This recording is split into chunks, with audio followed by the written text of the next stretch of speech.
otuu ana ta'ee kana hin godhu. Yoyyaa ashama akkam jirtu kabajamtootaaf hordoftoota qophii Oromiyaa 24 nagaaf jaalalli tokkummaan bakka jirtan hundaatti hunda keessaniif yaa ta'u jecha guyyaa har'aallee seenaa nama barsiisu tokko isiniif qabadheen dhiyaadheeraatii hanga xumura qophii kanaatti laayikii fi sheer akkanumallee sabskiraayib gochuun na waliin akka turtan kabajaan isiniin gaafadha. Akkanumallee iimoon fayyadamtan beeksisa isinitti fidee kan baay'ee isin rakkisu bilbila yeroo haasoftan barreeffama yeroo waliif qooddan kan isin jeequ yoo ta'e appilikeeshinii Imo beeksisa tokkoyyuu hin qabne liinkiin isaa komentii viidiyoo kanaa kan jalqabaa jala jira. Liinkii sana tuquun appilikeeshinii sana daawunlood gochuun ammumatti fayyadama. Kallachumaan gara seenaa guyyaa har'aatti kan isiniin dabarsu ani Gammachiis Tashoomeeti. Abbaan manaan mucaasaa hangafas ta'e quxisuu tokkicha ilma isaa fuusisuuf jedhee guyyaa gaa'ela isaa kana firoottansaa ollaa nama hundumaayyuu waamee mana keessa hunduu gammachuudhaan oliif gadi hojii garaa garaallee hojjechaa turanii. Maarree guyyaa gaa'ela ilma tokkicha isaa waan ta'eef gammachuun isaas daangaa hin qabu ture. Maarree kana keessatti nama bahes nama galus jaarsi kun otoo ilaalanii nama ollaasaa waggoota hedduuf gaariifamaa waliin dabarsan baaxiin isaanii illee tokko ta'e isas ijoollee isaas sirna gaa'ela ilma isaa keessatti ni dhabu. Yeroo kanatti manguddoon kun maal ta'eeti namni ollaa koo kun sanuu gammachuu ilma koo tokkicha irratti kan na jalaa hafe maaluma balleesseeni jedhee garaa isaatti otoo gadduu ilmi tokko namicha ollaasaa ta'e kanaa gara kutaa gaa'ela kanaatti dhufee nyaanni kennamee fi sanuu hedduu otoo hin nyaatiin xiqqoma tuqee gara mana isaatti deebi'ee.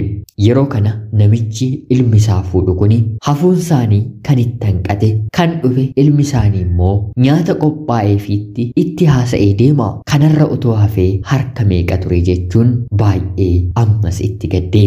Maarreegaa sirni gaa'elaa kunis sirriitti gaggeeffame. Akka aadaa biyya isaaniitti ilmi mana warra intalaa waan galuuf ilmi manaa bahuu eegalee.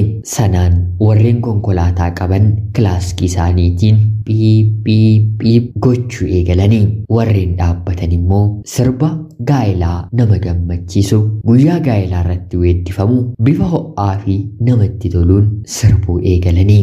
Maarree ammas ilmi warra ollaa kana dura nyaata dhufee xiqqooma irraa nyaatee dhiisee gale konkolaataa waan qabuuf motora kaasee gaa'ela warra ollaa kana gaggeessuuf yeroo jedhu abbaan ilma fuusifatuu kottu deebi'i sila nyaatatti haasoftee deemte. Gaa'ela kana irratti abbaa keessaa ta'u obboloota kee hangafa haadha kees ija kootiin hin argine. Kanaaf isin har'a anaaf gammadoo miti. Atis amma dafii deebi'i. Gammachuu isin anaaf qabdan hin barbaadu jechuun abbaan ilma isaa fuusisu kun mucaa kana deebise. Kanaan booddee misirroonis manaa ba'ee gara warra intalaa deeme. Gaa'elli sunis xumurame. Yeroonis galgalaa'e. Aduun akkuma dhiitetti ijoolleen warri ollaa kun reeffa baatanii sagalee isaanii gadi qabuun manaa gadi bahuu jalqabanii. Yeroo kanatti abbaan ilma isaa guyyaa har'aa fuusise kun reeffa eenyuun baattu eenyuun du'e jedhee suuta jedheetti siqee gaafate. Yeroo kanatti ilma nama du'ee kanaa keessaa tokko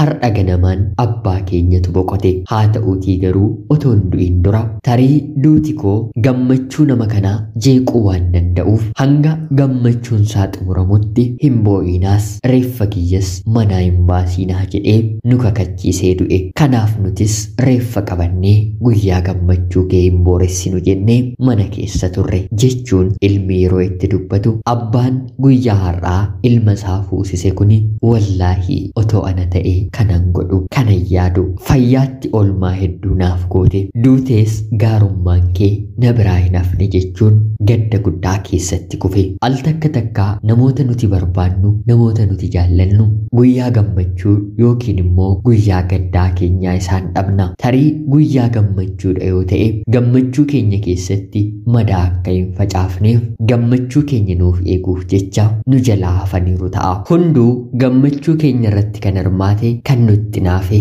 kan nutti gadde miti. Gammachuun keenya akka hin hir'anneef warra nuuf eege madaa kaleessaa warra nutti hin kaasnedha. Yeroo hedduu gammachuu keenyaaf warra gatii nuuf kanfalan ni daganna. Tarii isaan bakka ta'etti dadhabanii bu'uu ni danda'u. Haa ta'uutii garuu hanga dhumaatti nu waliin kan ture isaanidha. Wallaallee utuu hin beekin guyyaa gammachuu keenyaa maaliif hin dhufne maaliif hafanii jechuu ni dandeenya. Haa ta'uutii garuu hamma danda'an hamma humni isaanii baasu nu waliin deemaniiru. Kanaa ol yoo nu waliin itti fufan guyyaa gammachuu keenyaa balleessu. Gammachuu keenya akka eegnetti dhabuu dandeenya. Reeffi mana taa'ee cidhi kabajamuun waan ulfaataadha. Kana garuu kan godhe ollaa gaarii lubbuun isaa darbetu dursee dubbate. Lubbuu gaarii akkanaaf Rabbi boqonnaa kennu. Egaan jaalatamtootaaf hordoftoota qophii Oromiyaa 24 ganama kanaaf seenaan barsiisuu qabadheen dhiyaadhe kanuma fakkaatti. Hanga yoonaatti yeroo keessan naaf kennitanii